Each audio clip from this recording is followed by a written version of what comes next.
Welcome to the Nerd Party.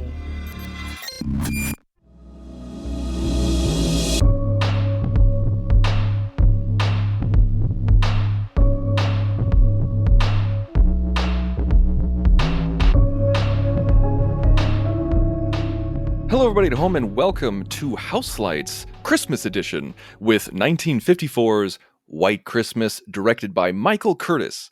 Now, today we're not starting the House of Curtiz. We just wanted an excuse to talk about a holiday movie, to talk about a Christmas movie, and what better way than to do it with Bing Crosby, Danny Kaye, Rosemary Clooney, and Vera Ellen. I am your co-host, Tristan Riddell, and with me, as always, is expert in canine dentistry, Darren Moser, and a man 25 years older than his female co-star, John Mills. Well, it's honestly 35, but with the magic of makeup, I pass for 25 older. I can see the white in your hair. Yes. Yeah. So, of the three of us, we are recording this in December, and I am the only one who's actually experiencing a white Christmas. That's As true. in, it's snowed today. Mm-hmm. I live in Illinois. I live in northern Illinois, and you guys live on either coast. Mm-hmm. And talking about We being both live chilly near in Disneyland. 50 degrees. Or Disney properties. Mm-hmm. Mm-hmm. So Yeah. I want to know, as we normally do, we talk about where we first encountered this film. And John, I want to start with you. When did you first watch this film? I in the encountered theaters, it. right, John? Yeah, 1954? right. I camped out. I wanted to be there for the latest Bing Crosby flick. I was camped out on the sidewalk. I mean, VistaVision was huge. I remember they were talking about it all over the place. You never beat it. That's where the pinnacle of film industry technology was VistaVision. It's all been downhill since then. Nobody knows the magic of seeing that.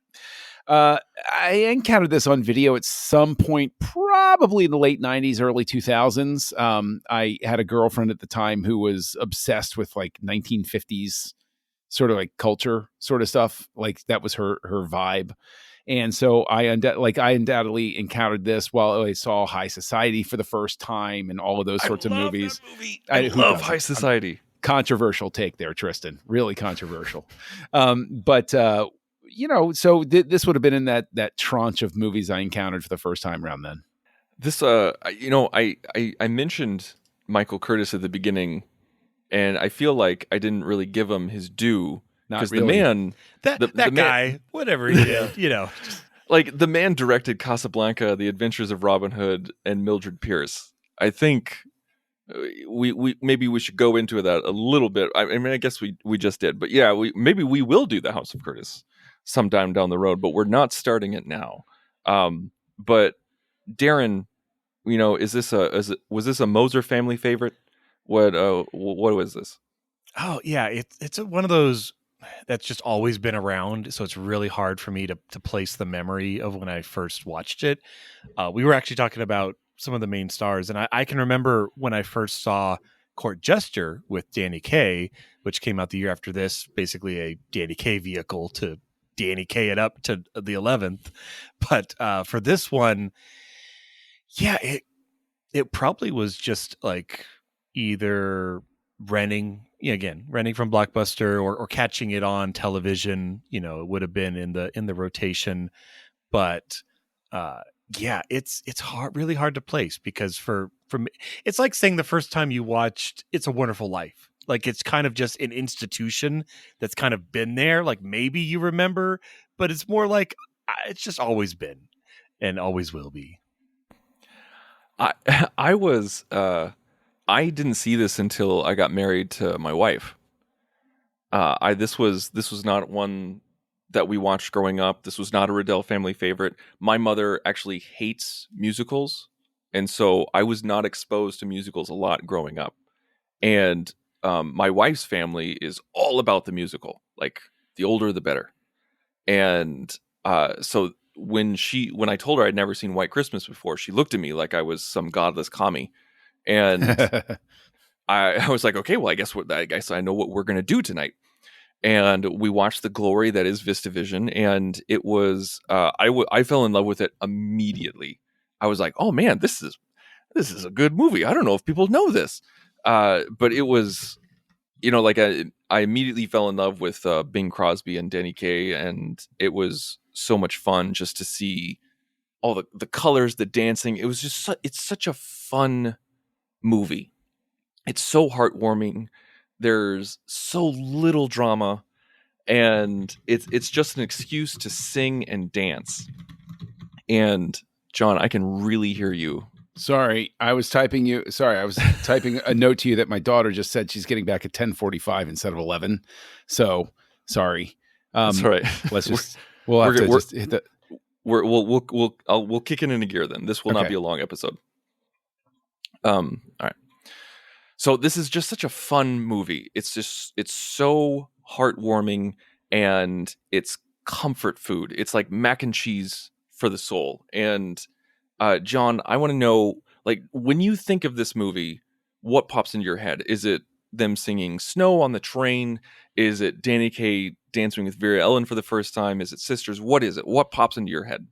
Probably Sisters, because my mom and her sisters sang it at my grandparents' 50th wedding anniversary party that they had. And that was the first time I'd ever heard that song. And then when I saw this movie, I was like, oh, that's what it's from. That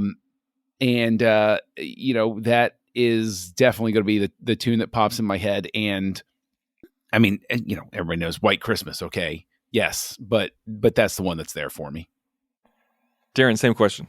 Yeah, so it's funny, as being a film major and such. Also, my wife was at the time that we met in university.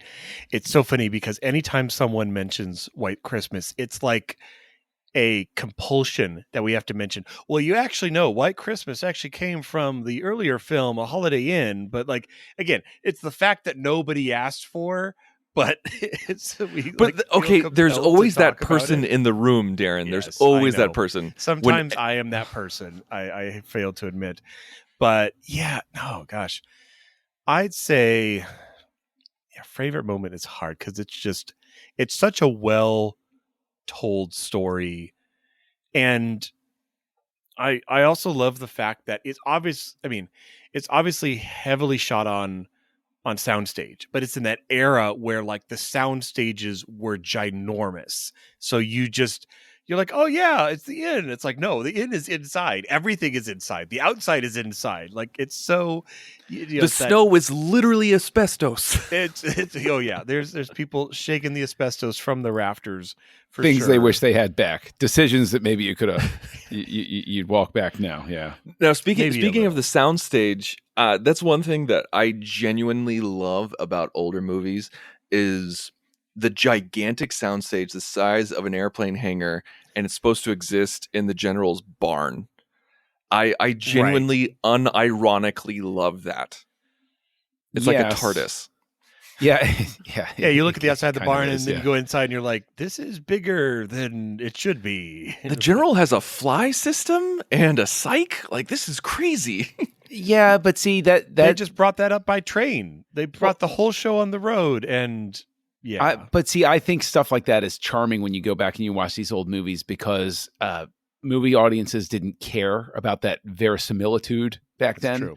It's sort of like everybody knew it was artifice. And so it was like, that's why the whole VistaVision thing is big, is because it's like, we're presenting it to you larger than ever before. Like people were going there. It was like the old, sideshow hawker circus act sort of thing. It was like the movie was the big show.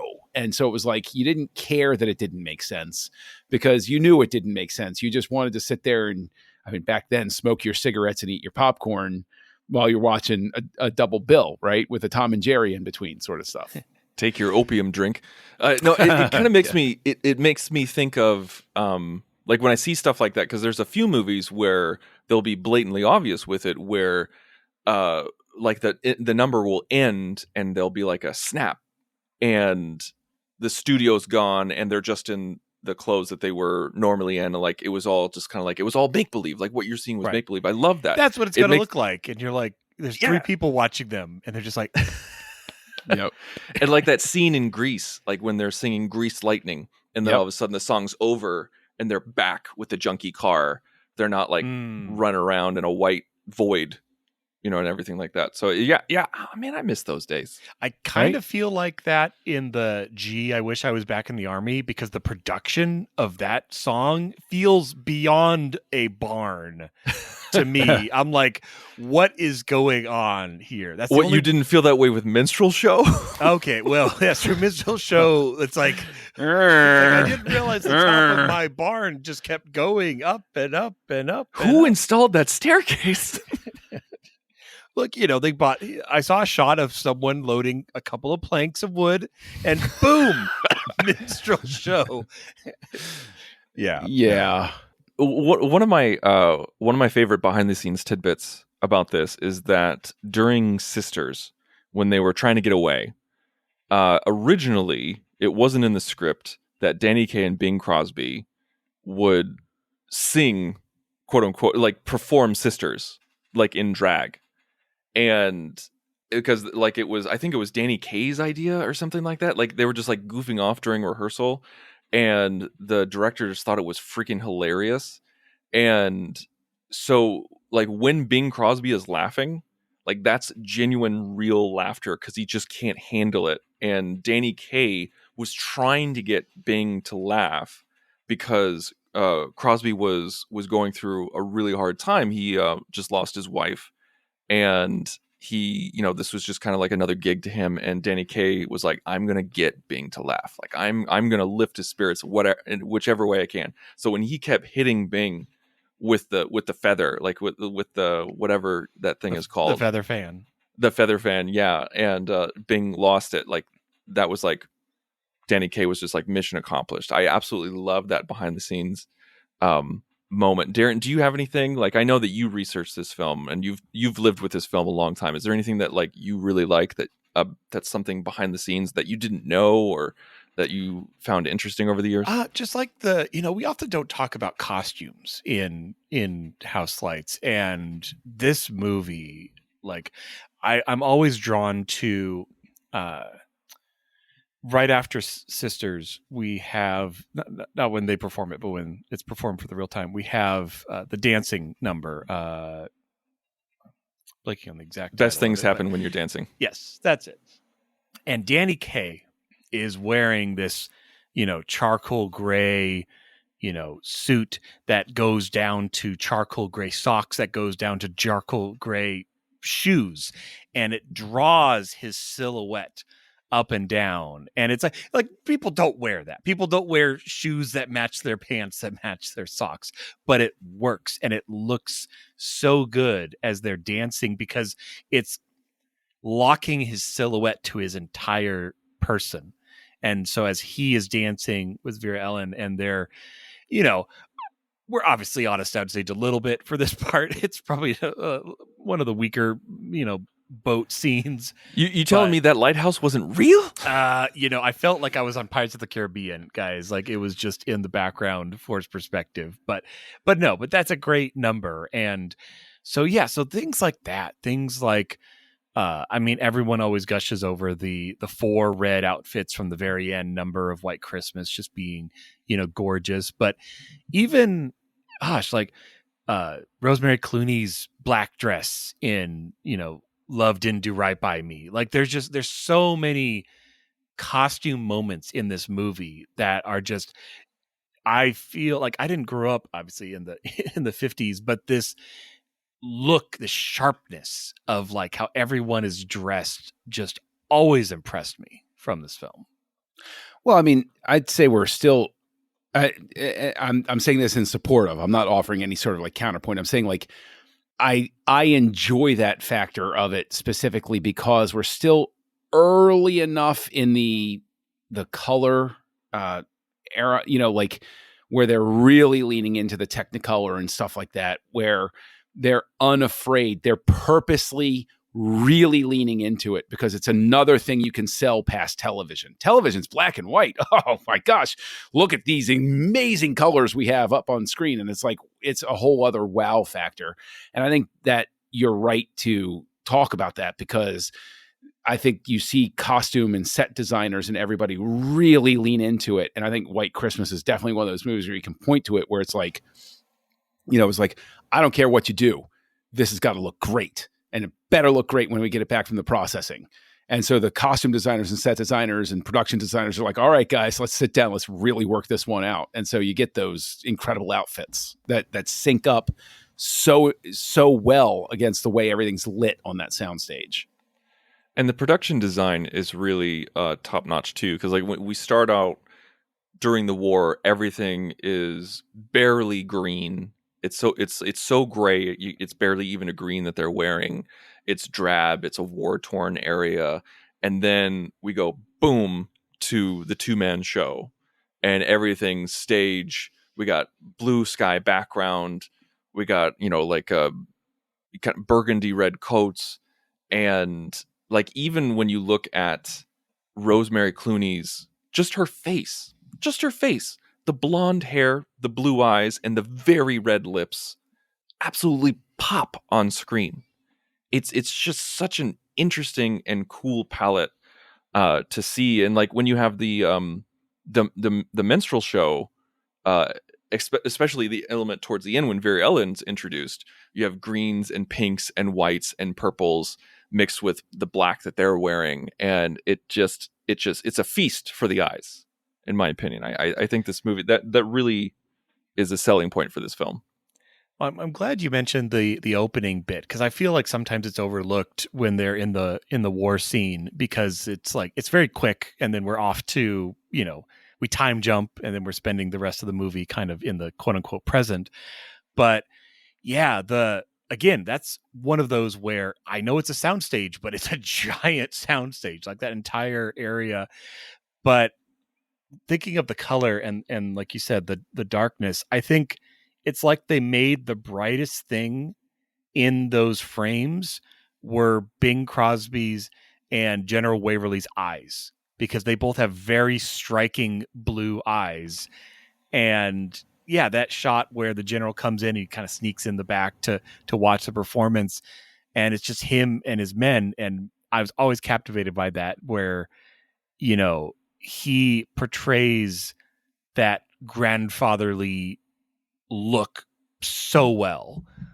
But it's a great sequence. And, and overall in the plot, I think this movie does a great job. I believe it had a bit of rewriting to kind of get it there, but the story works, like from beat to beat to beat, from setup of the Wallace and Davis, friendship, to them going, the montage through their rise of fame, to like, there's nothing that feels unbelievable about this story.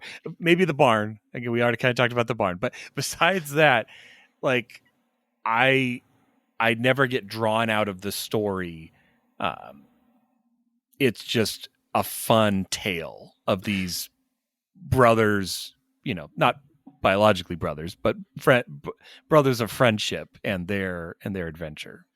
Yeah, I think that, if you're talking about like the way it's constructed, it's also one of those things where it gives you the vibe of like seeing a stage show, which I'm saying in a positive sense, where again, it's we don't need the 100% reality sort of thing. It's when you go to a stage show, okay, this is how this is going to work, and I'm not going to be completely sold. I don't need all of the interstitial scenes and stuff like that. It's okay if I just move along, because I know that this is the next scene in the act, and you're a little more forgiving. And I'd say that, this movie takes extreme advantage of our willingness to go along, especially in musicals of the era, to treat them like stage plays that are on film. And I think that if anything, it gets to, and if we ever do, the House of Curtiz at some point, then I think that this is one of those ones where I know I'll just own it, because I know I get mocked for it every time I say it. But this is a director who, he knows how to manage the project, as it were. He knows what the assignment is, and he knows how to assemble it in such a way that it works. And his assignment here is to put together, what is, in all honesty, a rankly commercial enterprise. And he still turns out something that people are talking about decades later, right? Like there's a thing where you have to understand that at a certain point, craft becomes art. craft is craft, but craft can become art when it's put together so incredibly well that even though the whole mandate of this movie is to be like, that song's really popular, we should really capitalize on that. Can you imagine with how cynical we are as film goers today? And so it was like, hey, this Lady Gaga song is really hot. Let's make a movie around it. Oh my Lord. Like the wave of just vitriol that would wash over. I'm never going to go see this movie. This is just based on making money. And it's like, this is another thing where it's like, what do you want to do? Let's make a movie so we can make some money. Okay. That's fine. So, yeah. The amount of think pieces that would be released is mind-boggling. Is film eating itself? ? A deep dive on the new venture from Columbia Pictures or whatever. Yes. Here's an odd-numbered list of the reasons why you shouldn't go see Lady Gaga's new film. Yes. Darren, I have a question about performances. Now, this is one of my favorite, if not my favorite, Bing Crosby performance. And one of the reasons why is because of his lexicon kind of sneaks in to his role, where it's just like when they're in the midnight snack, he says, he's like, bring the cow. And he's talking about just bring the milk. It's just little stuff like that really peppers it in. And I love the performances here. Like, what do you think of the performances in this movie? Is there something that stands above the rest? Like what pops into your head? Oh, I'd say, I love Bing Crosby, but I say stealing the show is Danny Kaye. He is every scene he is in. He is pitch perfect. The intensity of Danny Kaye you need for that, which is pretty high, but he never becomes like comical, like over the top. Even when he's, nursing his bad knee, to get the general to not watch the show, like we're dying because it's just so ridiculous, but it's still like, it's not so far as the general being like, okay, I'm done. I'm going to just walk away from like, we're going to bring the padded room for you. So I'd say, yeah, Danny Kaye, Dean Jagger for Waverly. Every time Waverly is on screen, I think one of my favorite shots is when he comes down in his uniform. Again, to the writers to like try to find a way to get him to be in his uniform for that. Like it sold it, but only by the thinnest of margins. But I love that little scene where he's with his granddaughter, and it's just it like kind of pauses. It doesn't kill the momentum, but it pauses the movie for a moment, and he just has a little moment with her. But I'm trying to pull up the name super fast. The housekeeper also is one that steals the show. Miss Busybody Anonymous. Every time we see her, and she kind of drives the plot along a little bit because her involvement and the lack of information. Which is fun. It's fun having a movie where they're not fighting each other. They're not fighting. It's not man versus nature. It's not, man versus machine. It's miscommunication is really the bane of the movie, because they're not talking to each other and assuming what other people are doing. That creates the most drama right before the big finale. So Mary Wicks is who you're top three. Mary Wicks is who you're thinking about, who also plays Sister Mary Lazarus in Sister Act 1 and 2. I always thought she was in The Wizard of Oz as well, but I always get those two actresses confused. Yeah, no, it is not. Now, John, is there any performances that pop out to you? Anything that you're just like, wow, this Can't makes be the this three film. I listed, John. That's the rules. Well, then I got nothing because, the thing is, I think that, just to follow up on what you're saying with Danny Kaye, is he does exactly what makes him stand out so much is it would have been very easy for somebody co-starring with Bing Crosby to be like, I'll support Bing and I'll be just enough for everything. But Kaye is not afraid to try to steal the spotlight a little bit the way he should, the way his character needs to from time to time. I think that's one of the things that elevates the work is that, and again, credit to the director, credit to Crosby, credit to anybody else who gave Kaye that space to take it up to the level it needed to be. There are enough people and enough egos on any movie set to tamp that down. It's like, oh, no, don't upstage Mr. Crosby. Don't take the spotlight away from him. He must always be. But then, what you're talking about where he makes Crosby laugh. He knows his job, and he doesn't just show up to do it. He shows up to do it well. He knows what he needs to do to make it sing, no pun intended. And I think that is another one of the reasons that the movie winds up being so endearing for so long, is people look at that and people can recognize when somebody's given the space to give that extra chemistry to something. And so, I think, honestly, Kay is just hands down. Does the movie get made without Crosby? No, but Kay makes it not just another Crosby star vehicle. And so that's why I think he deserves all the praise that he gets.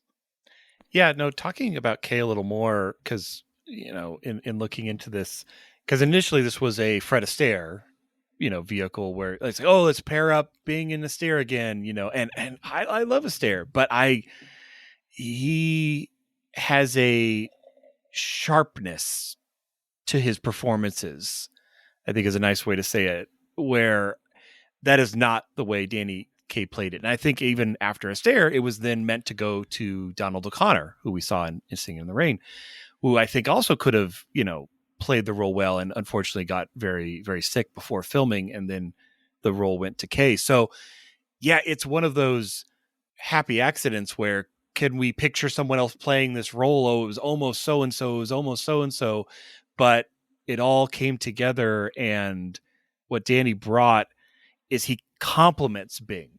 He doesn't overshadow him. He doesn't get in his way.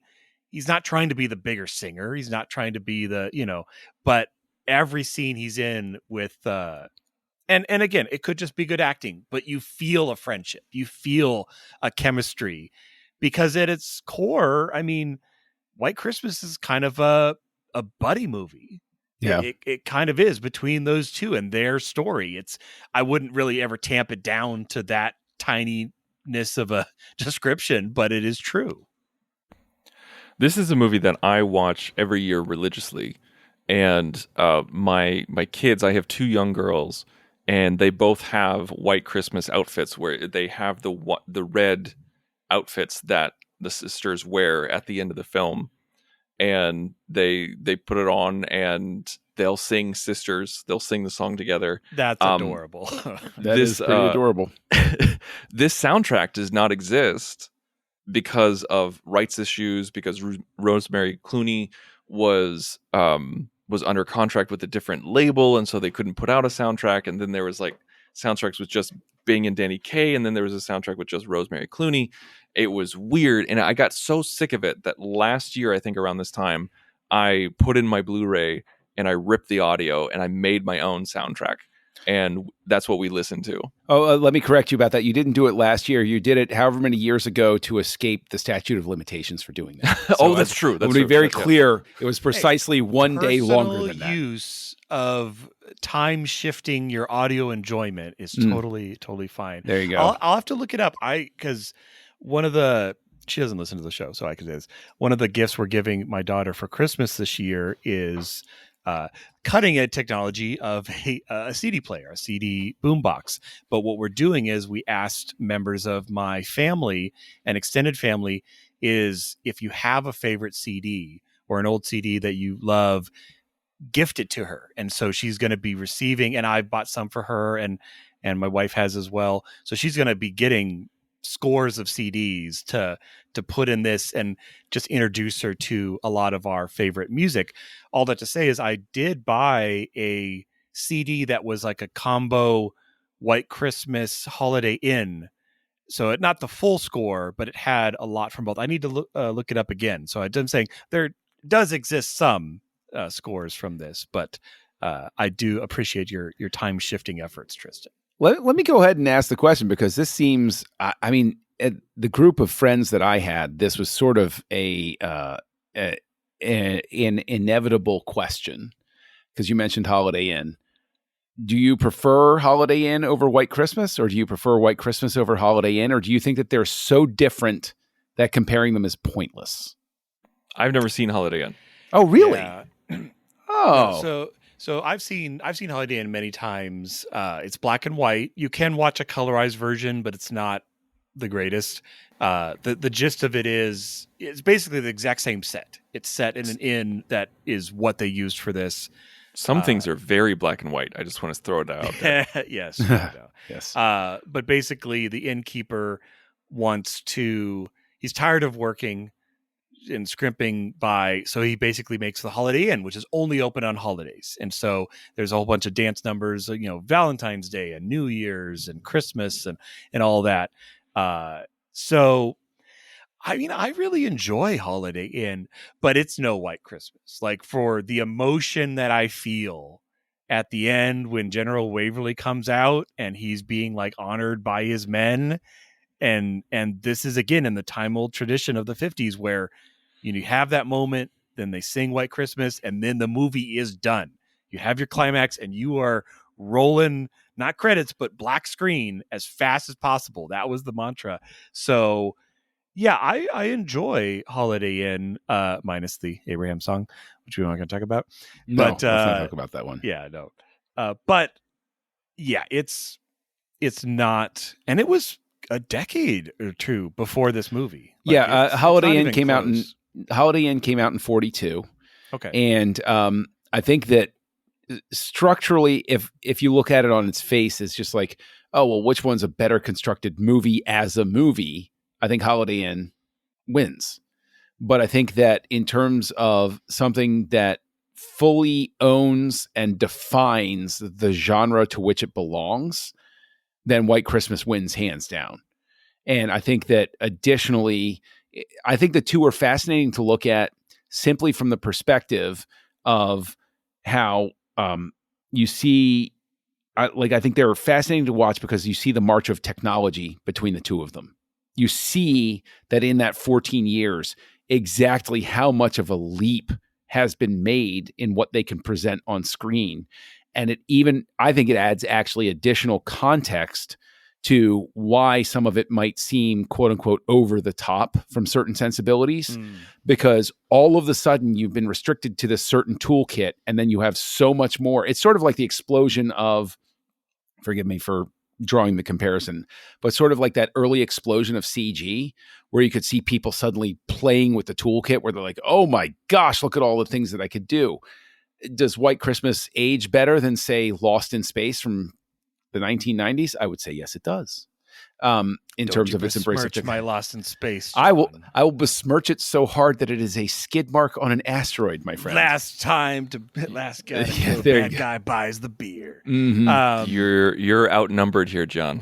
No, I'm not. I'm not outnumbered because I'll take both of you on, man. It's like a pro wrestling Royal Rumble. It makes you think, like, what would it be like if they were making a Holiday Inn for the first time in like 54, like with that technology? Like, I think it would be an amazing piece. I think I actually, the first time we bought White Christmas before we bought it on Blu-ray, it was a DVD 2-pack that had White Christmas and Holiday Inn in the same package. So I'd say in a lot of ways they kind of complement each other.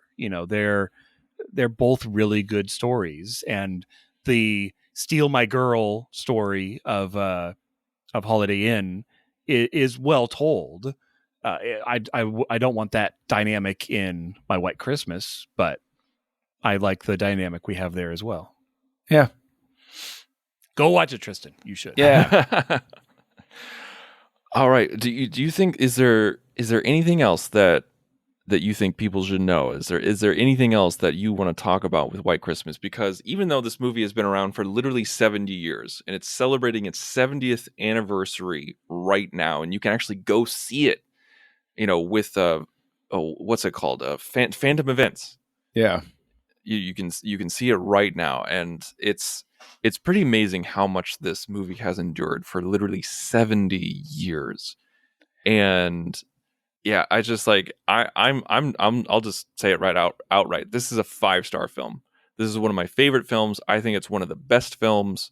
This was, Darren, what was it? It was a $2 million budget and it made 30 in $54.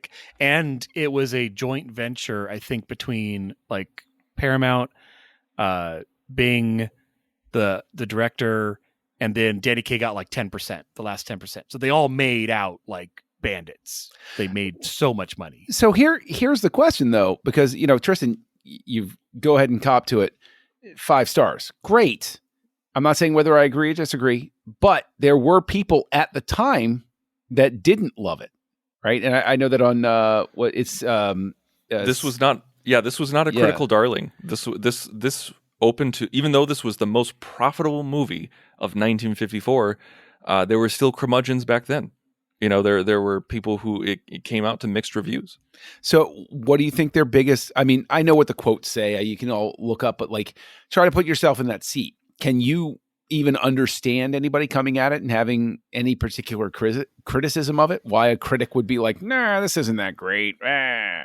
Well, I think the structure is very much of its time. I think it's like you talked about how it's on the forefront of technology, and I think that's its biggest draw. I feel like the structure itself is very vignette-y. It's just like this piece, this piece, this piece, this piece. It's like, let's get to this set piece so that let's get to the farm and the barn so that we can do these musical numbers.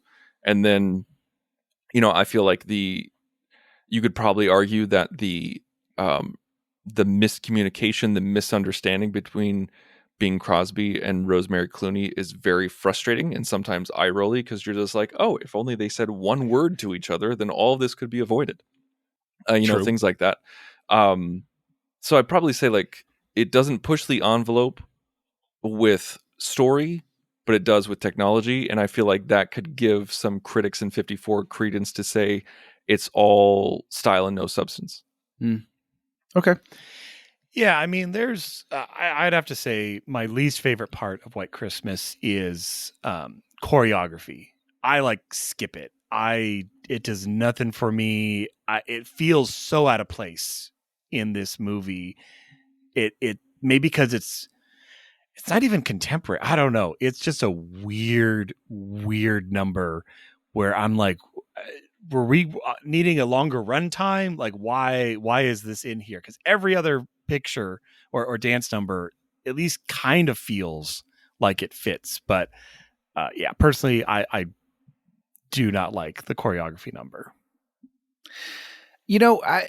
I'm very forgiving of stuff like that. Like I could go to a movie that I adore, Singing in the Rain, and there's one number where like if you put me up to it and you were like, you gotta cut something, and it's the one where like it flashes to him talking about his time in New York or whatever, and it just seems to exist for the sake of existing in Singing in the Rain, and I'm like, yeah, that's the thing that if I'm being the brutal editor, I'm like, that number's out. Nobody will even miss this. Just take it out. So I get what you're saying, where it's like there's something about it where you're like, yeah, come on, like this wasn't really necessary. But at the same time, and Tristan talked about putting yourself in the seat of the critics who are, being not as receptive to it and everything. I think that a very big thing is, again, like especially from my perspective, when you're going into a movie like this, you have to agree to abide by the genre, by what, like, I'm not going to judge a comedy the same way I judge a drama or I judge a historical epic. If I come to this, I understand the rules of the game. And yes, a big part of it is simply, do the production numbers and the sets and everything, do those work so well that I enjoy what I'm seeing, that it's candy for the eyes, that it's all of those sorts of things. And it's like, I think that the critics need to sometimes, whether it's back then or now, you have to understand the type of movie you're going to go see. And so long as those rules are there. It's a musical. You're going to get musical numbers. They're going to break into song. And I guess, maybe it was just the modernness of it, or I felt like we'd already kind of covered that ground story-wise of like, it's going to look like this, Sure. Like, I felt like we'd already hit that beat, and then we did it like again. But like you said, I like your example of comparing to Singing in the Rain, where we all have our low-hanging fruit of like, if we had to cut for time, it's not that it's terrible. It's just, that's the one I would trim off to tighten things up. And I feel the same about choreography. I personally love choreography. I think it's a lot of fun. The thing that I would trim is probably Rosemary Clooney's song, her solo. Oh, Love, You Didn't Do Right By Me. Yeah, Mm. I think that one is super out of place. That feels like a different movie to me. Oh, I It could see does kind of like, I wouldn't go so far as to say kill the momentum, but it is a very different vibe than like everything that's come before. that. Yeah. Kind of I like think, yeah. country versus city. Like they've been out in the country the whole time, and now she's like in a metropolis city. All right, so John, I want to know your rating.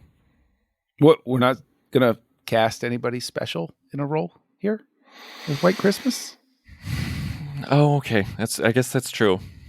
Yeah. Lance Reddick, the man we love so dearly, Mhm. and we always put into a movie. If we have a time machine, and we put him into whatever role we think would be appropriate, I personally would put him as the general. Same answer. Darren? Oh, see, as much as I love doing 3-ups where we all agree, I gave him a much smaller pull. I wanted to see him in the role of the train conductor. That little tiny bit where he's talking about like it's $34.15. Nope, it's still $34.15. Like I love that little comedy of that moment, and I just want to see him like with the driest of deliveries, where he's just like, "Man, God, like you jumped on my train. Like, why do you keep asking me? What do you even know where you're going?" can But see it. nope, it's like $34.15, and then they're like, "Oh, he has the cash." It's like, they don't pay me enough for this, but okay. I could see him doing it much angrier, but right. But it would be still hilarious. Exactly. So yeah. So I could also see him as Waverly. I like the fun of putting him as the train conductor. All right, now give me your rating, John. 5. I mean, yeah, look, I'm shocked. This is one where it's like, is it really a 5-star? If I'm being hypercritical or I'm cranky, it's a 4-star, 3.5. But like, just because of the fact that it's such in terms of the production, in terms of what goes into bringing it to life and making it look the way that it does, and the way that it moves, and the way that it feels, and the payoff of everything, it's got to be a 5. And that's it. So it's a 5 from Tristan. It's a 5 from me. Darren, why did you rate it a 3? No, I gave this a 5, obviously. There you go. Yeah, 3 5s. I mean, yeah, it's very true, John. Like, if I were being hypercritical, nostalgia definitely gives it a bump for sure.